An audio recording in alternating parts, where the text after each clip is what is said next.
We'll be back right after this with my friend Rod Martin talking about investing in Trump 2.0. Thanks for watching. We'll be right back.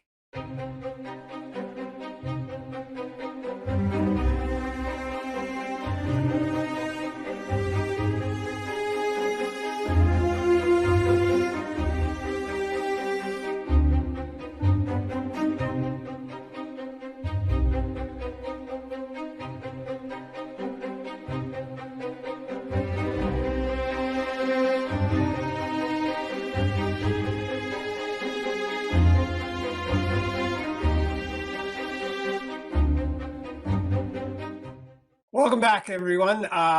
This is our difference maker interview, and I've been wanting to do this interview really since the start of the year. Some events got in the way, but Rod Martin's one of the smartest people in America today, at least for my money, because he understands money, but he understands geopolitics. And so if you're going to talk about money, the market, and things like this, I think you need someone who has both of those things on his mind, and there's few better than Rod Martin. So let's bring him in. Thanks so much, boss, for coming in. Rodmartin.org. Go there, sign up, do whatever you can. Great to have you on. I continue to watch you on Fox Business, so thanks for coming down to this level. Investing in Trump 2.0. I think we live in this age, let's start here, of volatility and overreactions in the market. What do you think? Well, tremendous overreaction. And you would expect that a bunch of people who manage money wouldn't overreact because they'd have done their homework. They'd have figured out the fundamentals. Well, the fundamentals with Trump are really simple. He's been telling you everything there is to know about him going back into the 80s, if not the 70s. And hey, you know, he even wrote books for you. You can read The Art of the Deal. You can read Surviving at the Top. You can read The Art of the Comeback, which, by the way, is the best of his books. Out of print currently, but you can find it on Amazon. He tells you what he's doing. And what is he doing? He is giving you the appearance of unpredictability. He is giving you the appearance of randomness. He's giving you the appearance that all these things are disconnected, when in fact, there's a grand master plan. And he's always going to ask maximally, and then he's going to work his way to what he actually wanted to live with from the beginning. So none of this is shocking. If you watched The Apprentice, you know. But nevertheless, the markets continue to be flummoxed because they're used to two generations of American leaders telegraphing every move, saying exactly what they will and won't do long in advance so our enemies can take advantage of us.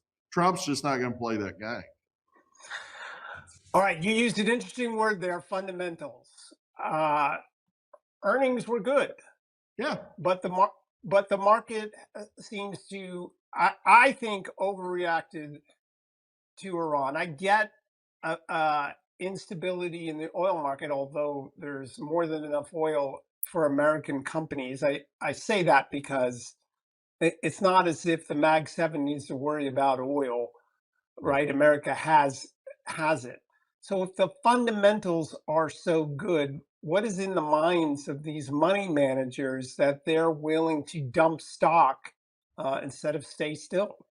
Well, I think it's a mistake, needless to say. I would not be doing that. However, it's understandable. We've seen this in prior crises. You'll recall what happened after Saddam Hussein invaded Kuwait in 1990. And we actually had a very short, very shallow recession there for a minute for no good reason, honestly. I mean, a lot of that was just hooey, and then we saw that borne out. But there was this foreboding sense that somehow Bush was going to get us into Vietnam.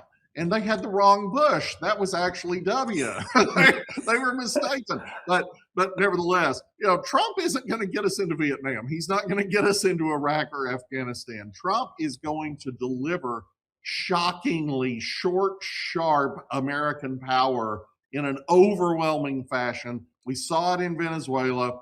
We're seeing it in Iran.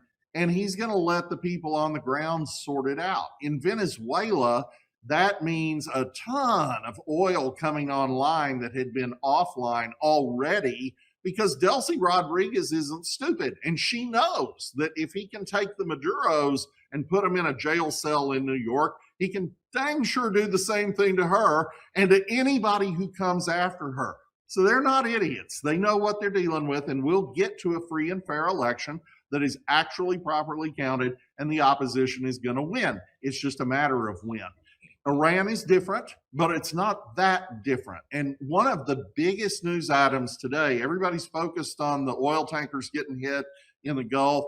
That's not going to be that big a deal, because we're going to start escorting those tankers. And the Iranian sea-based drones, there is a limited number of them, but even if there weren't, they can't take on the U.S. Navy. So that problem goes away. But what really happened this morning that should have everybody's attention is reports of targeted drone strikes in the streets of Tehran against regime police who are controlling and terrorizing the population. Individual traffic stops being blown up, stuff like that. That is a level of detail that's unprecedented in the history of warfare, certainly by remote control. And I think that tells you the administration intends there to be a regime change carried out by the Iranian people that does not involve our boots on the ground. And the market is just overreacting. It's plain as day. Okay, so I don't want to give away your age, although your white beard says that you're quite wise. You and I are both old enough to remember the phrase "buy on the bombs." Yes. The economy is in good shape in the sense that Trump is reducing the cost of doing business in America, which is a good thing. It's all in place. You look at the market this year, it's shed about depending on the day, 3,000 points, the Dow at least. What do you see ahead this year in the American economy? Because obviously that's going to impact the midterm. So what do you see in a broad perspective for the economy this year? Well, this was a safer prediction 6 months ago, but but I think we're headed into a boom. I think the steam is already there, and the train is moving down the tracks and just picking up speed at an enormous rate.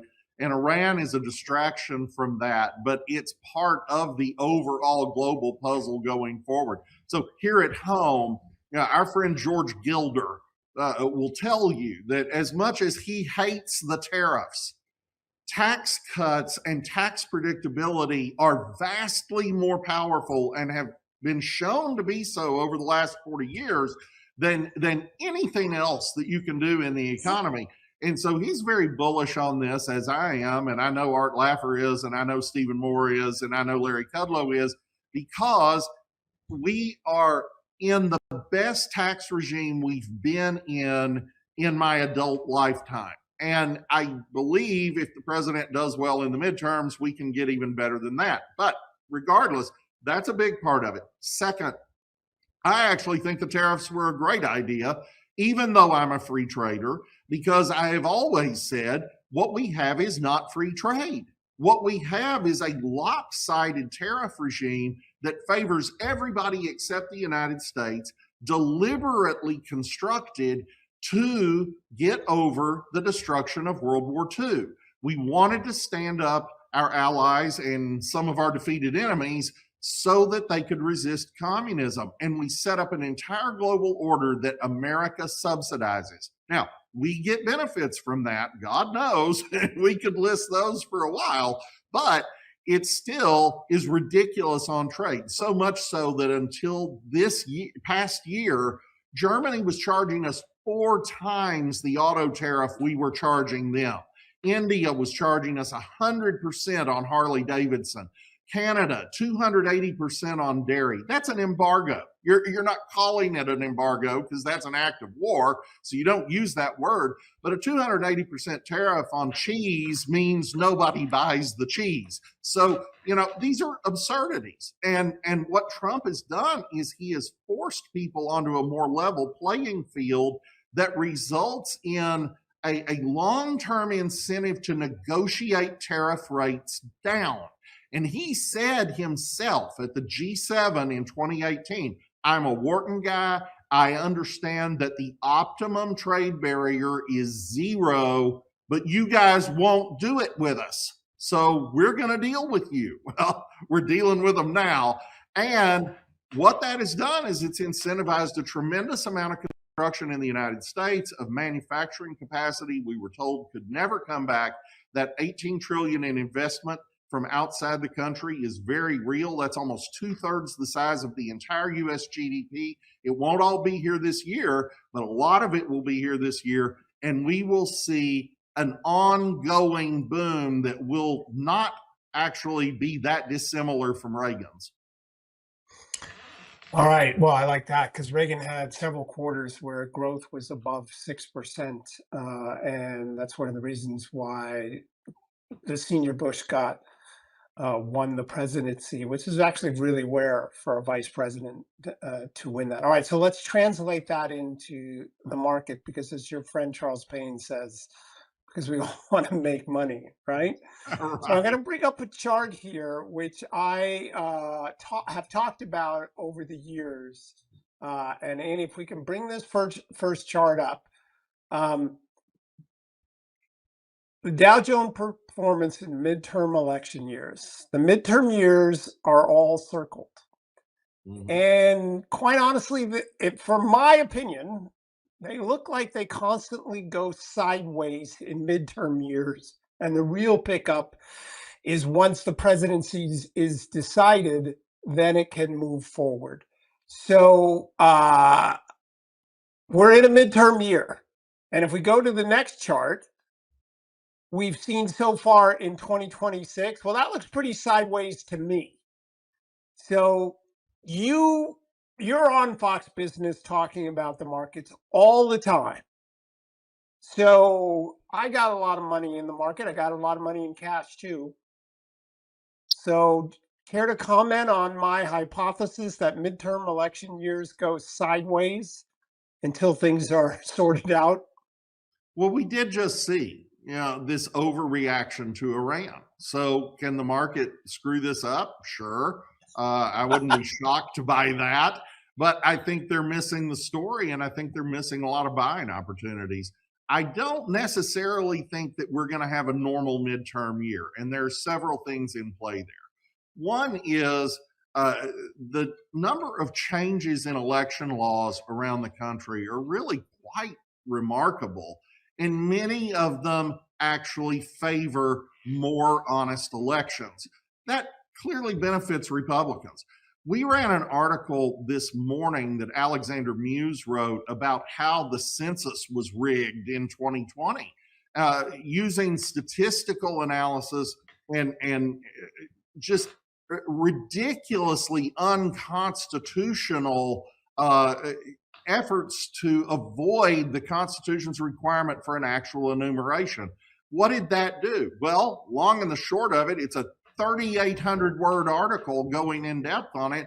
But the bottom line is it shifted 9 House seats and 9 electoral votes to the Democrats all by itself. That's before you start really properly counting the illegal aliens and their effect and, all the different things. Another thing that's coming before the Supreme Court, of course, is racial gerrymandering. And the Louisiana case is really fascinating, but here's what's even more so. There are over 60 Black-held House seats. Only 21 of them are racially gerrymandered districts. If that doesn't demonstrate that you don't need racial gerrymandering to get Black representation, I don't know what possibly could. So I think that's a 6-3, maybe even a 7-2 to undo that. And that puts about 21 seats in play.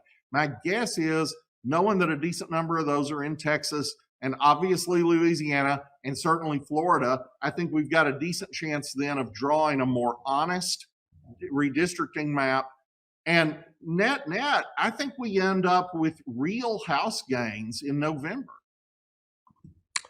Okay, so I appreciate that, and I agree. I agree of those dynamics. I don't know exactly. I'm gone neutral on whether the House flips or not. I was positive to state in Republicans. I've gone neutral right now. But uh, why the hell didn't Republicans? They knew about what that dynamic you described about the BS of how the census was manipulated and the seats were allocated. Why didn't they sue in 2021 to undo that and fix the seats? Well, there was one lawsuit in Alabama that got dismissed, and it was on in my view, bogus procedural ground. We've now got a case here in Florida that looks like it's actually going to make, and that's just a whole new thing. I think we can get it overturned, and if that were the case, then you really have a very different outcome, because all of a sudden we're talking about 9 more seats potentially in play and 9 more electoral votes potentially on the R side in 28. So that's really promising, and it's just a death by 1,000 cuts. The Democrats have stuffed maybe not the ballot box, but certainly the electorate through opening the border. They have manipulated the census to shift House seats and electoral votes into states they control. They have, and there does seem to be some meaningful election fraud. I don't think it was accidental that Tulsi Gabbard was in Fulton County when the FBI raided the place. And I don't think it's accidental that we did what we did in Venezuela when we did it. I think we're going to find that Mr. Maduro is likely to be very cooperative as a witness describing how that election was stolen. And I'm not sure that they're going to be able to get out of that box. So bottom line, we still have to actually win hearts and minds. We actually still have to stay ahead of things. But I can encourage you on a handful of points. One, Fox last week found that 98% of self-identified MAGA are with the president on Iran. So Tucker Carlson and Candace Owens and a few people on X are talking to each other. That isn't real. There's not a real divide. Is there a divide among Republicans? Not that much. Actually, 2024 Trump voters, 86% supporting the president on Iran. In the country as a whole, obviously, if you're watching CNN, you believe that the Iranians are about to take St. Louis, but for other people, we know better. And sure enough, at the outset of the war, Rasmussen was finding 50% in favor, so kind of a 50-50 split. That's up to 52 after nearly 2 weeks. And when Trump wins this, oh my gosh, Katie barred the door. It won't be as good as Bush got in 91, but it'll be good. All right. You brought up some topics that I've heard, but I still need to get some sense of you where you are on the economy, because there's so many. There's this liquidity crisis, the fundamentals, what's happening with the Mag 7 and software and all these investments. The last time I had you on, it was, I want to say it was September, and I said the market would finish at 48,000. It did finish at 48,000 in December. Well done. Well, I was under pressure from you, so I had to perform. How are you feeling about the market this year? Will it go sideways? And let's assume it goes sideways. It doesn't dramatically jump or fall. So I have about 27% in cash or cash instruments, or what savings instruments, and then others in stock. I'm not overly aggressive at this point. Where are you? I think it's going.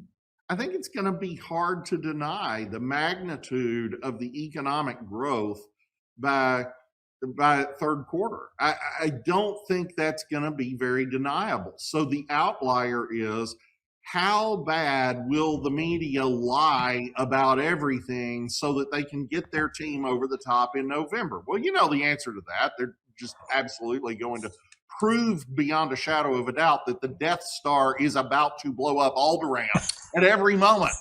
So that's just how it goes. But will the market take that seriously? Not if Trump wins in Iran, not if we really get some good employment growth, not if rates come down so that you solve that liquidity crisis.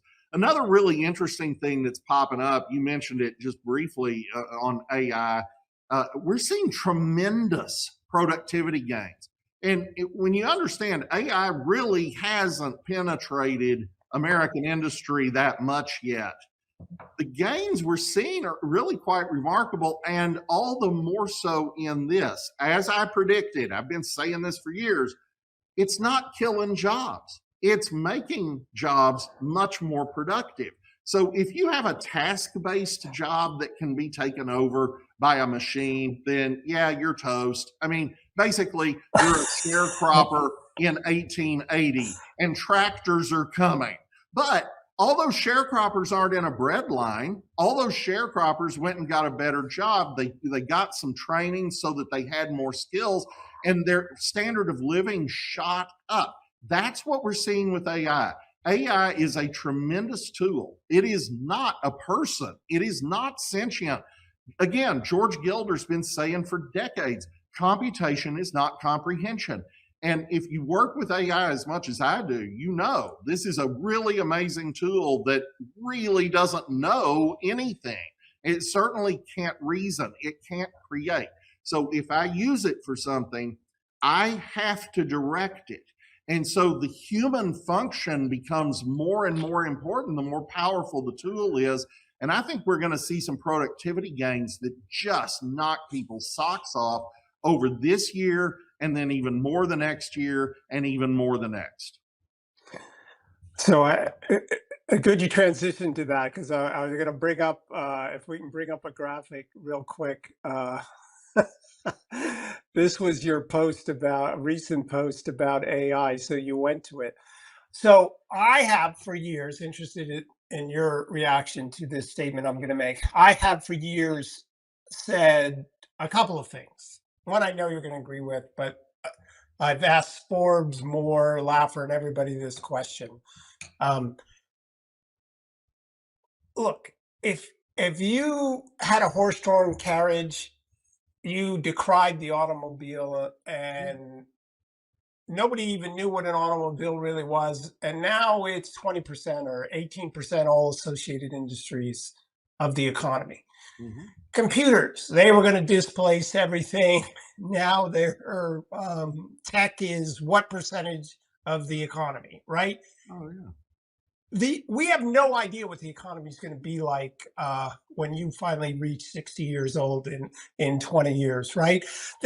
So that's what happens. These changes come. People say it's the end of the world. They have Malthusian thoughts, and yet all these jobs and new industries are created. I know you agree with that, but I have said, and Steve Forbes is on recently and agreed with me, others have, we have undercalculated the productivity gains of the computer age. Oh, yes. Absolutely. All right, go have at it. Well, you're exactly right. I can do so much with my phone. I can almost function without an actual laptop or desktop machine for most purposes most of the time. Who could have imagined such a thing? Star Trek didn't imagine such a thing. It just boggles the mind. And, people made jokes about the name iPad, which I never understood because they were totally ripping off Star Trek's pads from Next Generation. Just put an I in front of it so they didn't owe Paramount a royalty. Everybody, he's just admitting he's a Trekkie nerd, just right here on. 100%. But remember those pads? They were like this thick and they were big and bulky, and you had a different one for every purpose. My phone is 1,000,000,000% better than a pad on Star Trek, supposedly in the 24th century. It has just shot past everything. No one is calculating the productivity gains correctly. They're not close. Now, that gap is only going to increase. I would contend we need to just completely rethink how we calculate GDP, to be honest. There's just so many statistics we have that are fundamentally flawed. But on the AI side, you put up the article there, and it is brilliant. It's by a university professor in artificial intelligence who actually leads AI development for PricewaterhouseCoopers, and he's just a brilliant guy. I hate to credit him for it because he's French, but we'll love him anyway. And he is exactly where George Gilder is. He's exactly where George was 20 years ago. That this is a shockingly powerful tool. It is not a replacement for people. And there's a limit to that because, again, like I said, tasks may change. If I have a bunch of sharecroppers, I can replace them with one guy on a tractor. There's no question about that. But the minute they get a little more training, they're vastly more valuable to themselves than they were as a sharecropper, and they move up the food chain. Their standard of living goes up, and pretty soon they're putting their kids through college. That's the history of the 18th century, the 19th century, and the 20th century. It's not going to be different now. And seeing these productivity gains and how it's sorting out in the industries that are adopting AI is really very encouraging. Yeah, I brought up Thomas Malthus, who basically said population will outstrip food supply and it'll be a disaster. And then there was a massive. And Tom, everybody forgets, in the final edition of that book, Malthus repudiates his own theory. Malthus admits this isn't working out the way I thought. No, none of this is true. Well, here we are all these centuries later, and we still have Paul Ehrlich running around promising the imminent famine. And nobody, well, thank God for Julian Simon. That's all I can say. But nobody wants to hear the truth, because the truth isn't a good science fiction movie. And that's really the thing. Everybody wants the apocalypse because it's entertaining. They just don't want to personally live through it. And what we need to remember from a historical point of view is that a dynamic economy produces wealth. And dynamic economies are what we have today. AI is a part of that. If you want a stagnant economy where you won't lose your job, there's good places on earth for you to go, like Russia and Cuba, where poverty absolutely reigns. Before I lose you, I want to bring up you recently posted on Tucker Carlson and Trump's reaction to him. I've never been a Tucker Carlson fan because I don't think he has intellectual rigor. I don't think he has a philosophy in his head as to cause and effect, what freedom means, what economic history is. I think he just belongs in the age of rant. And so, real quick, we have about a minute to go. What do you think's going on? Is this just people seeking attention, or what does this mean to the conservative movement, which you're a strong part? Well, it's certainly good for clicks, and that does translate to money in very predictable ways that I am very happy to take my part of, but not at the cost of my soul. And my gosh, Tucker is playing basketball with his brain here. How many studies have disproven this crazy idea that all the Ashkenazi Jews are really Khazars? That's not true. Why would anybody buy the lie that DNA testing is illegal in Israel? That's not true. 23andMe is illegal in Israel because they don't want the data going to the Google guys. That's a completely different thing. Yeah, from beginning to end, all of these nutty conspiracy theories drive clicks. He bought a house in Qatar for a reason. I don't know what it is, but I mean, I wouldn't buy a house in Qatar. There's some reason pushing that. I don't know, but I know that it's damaging, and I'm glad the president called it out. I can talk to Rod forever. You should too. So what you should do is go to his website, rodmartin.org. Lots of great stuff there. I'm not saying you should go to his website over mine, tomdell.com, but you should definitely check it out frequently throughout the week. Rod, always a pleasure. Thanks so much for coming on. And I'm going to bring you back towards, I don't know, June, Okay. July. We'll get an update on your many, many thoughts. Thanks so Wonderful. much, and we'll be right back on Politics in Perspective.